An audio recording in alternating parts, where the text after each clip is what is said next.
Hello everyone, and a very warm welcome to the Smart English Podcast. My name is Mia, and I am so happy to be here with you today. And I'm Alex. It's great to be back, Mia, and great to be with all our amazing listeners again.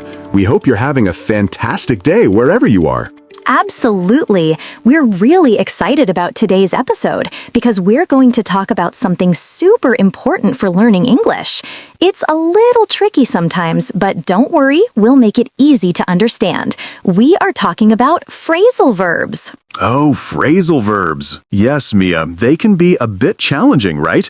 Like, when you learn a word like look, and then you hear look for or look up, and suddenly the meaning is totally different, it's like a little puzzle. But they are so common in everyday English conversations. You hear them all the time. Exactly. They're everywhere. So today we want to share 10 super useful phrasal verbs that you absolutely must know. These will help you sound more natural and understand native speakers better. Alex, what's the first one you think is super important for everyone to know? Okay. Let's start right from the beginning of the day. How about wake up? This is what you do when you stop sleeping. Your eyes open and you are no longer asleep.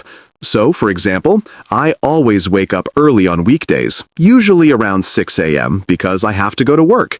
But on weekends, I love to wake up late, like maybe 9 a.m. or 10 a.m. It's a nice feeling, right? Yes, I love waking up late on weekends too.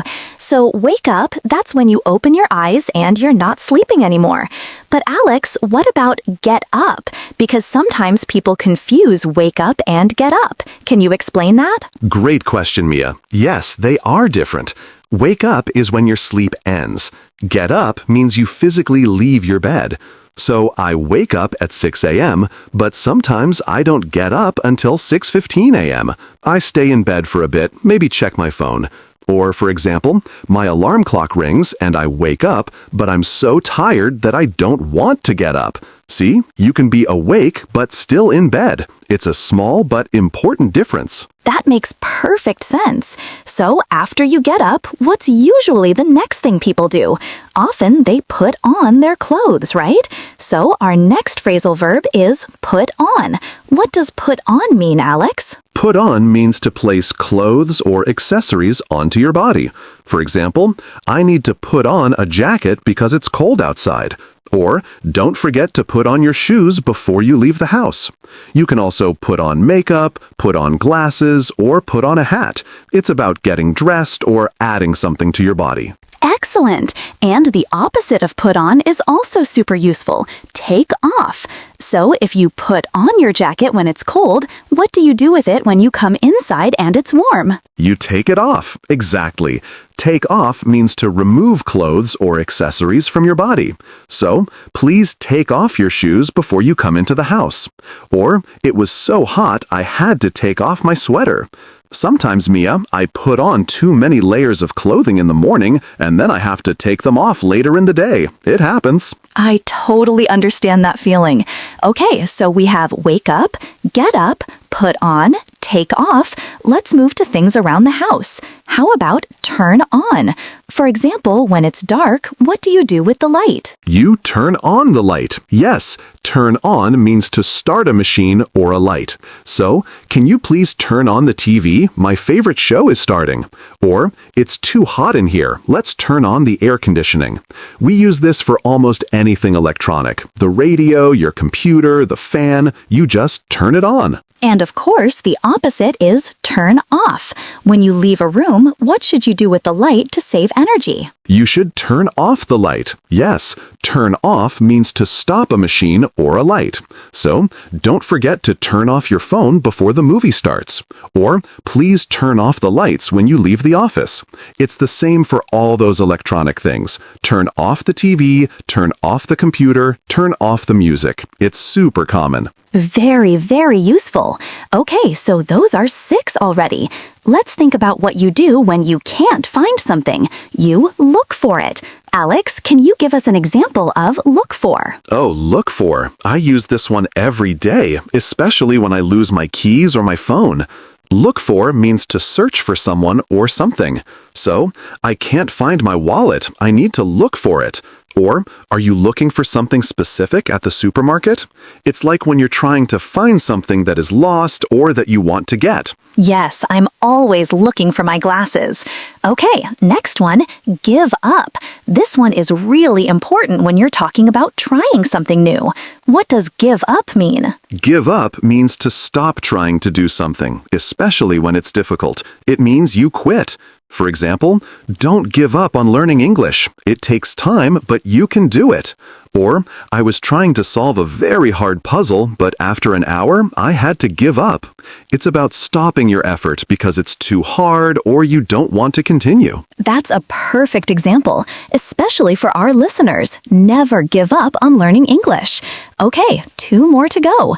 How about call back? If someone calls you and you can't answer, what do you promise to do later? You promise to call back. Call back means to return a phone call. So, I'm busy right now, but I'll call you back in 5 minutes. Or, he called me yesterday, but I was at work, so I forgot to call him back. It's simply returning a phone call to someone who called you earlier. Super simple, super useful. Yes, it is.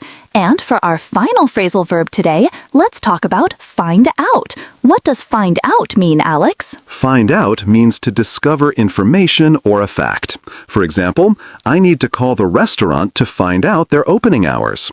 Or, we just found out that our friend is moving to a new city next month. It's like learning new information, often information you didn't know before. You search for it or someone tells you, and then you find out. Perfect. So those are 10 super common and useful phrasal verbs for everyone to start using today. Wake up, get up, put on, take off, turn on, turn off, look for, look up, give up, call back, and find out. Alex, that was really helpful. Do you have any extra words or phrases that our listeners could find useful, especially for learning English or just in general conversation? Absolutely, Mia. I have a few. First, how about to figure out? This means to understand or solve something. For example, I can't figure out how to use this new app. Or, it took me a long time, but I finally figured out the answer to the math problem. It's about finding the solution or understanding something difficult. Oh, that's a great one. Figure out. I use that all the time. What's another one? Okay, the next one is come across. This means to find something by chance without looking for it. Like, I was cleaning my room and I came across some old photos. Or, I came across a really interesting article online yesterday. It's like a happy surprise when you find something. That's so useful. I love it when I come across something I forgot I had. And one more? Yes, one more. How about no worries? This is a very friendly and common way to say no problem or it's okay. For example, if someone says, sorry, I'm late, you can say, no worries, you're here now. Or, can you help me with this? And you say, sure, no worries. It makes things sound very relaxed and friendly. Oh, no worries is a fantastic phrase for sounding more natural and friendly. So, to recap, today we talked about 10 essential phrasal verbs. Wake up, get up, put on, take off, turn on, turn off, look for, look up, give up, call back, and find out. And we learned 3 bonus phrases: to figure out, come across, and no worries. Remember, practicing these will really boost your English. Yes, keep practicing. And thank you so much for joining us today on the Smart English Podcast. We really hope this episode was helpful for your English learning journey. We really appreciate you listening. If you enjoyed this episode, please don't forget to subscribe to our channel, like this video, and leave us a comment below.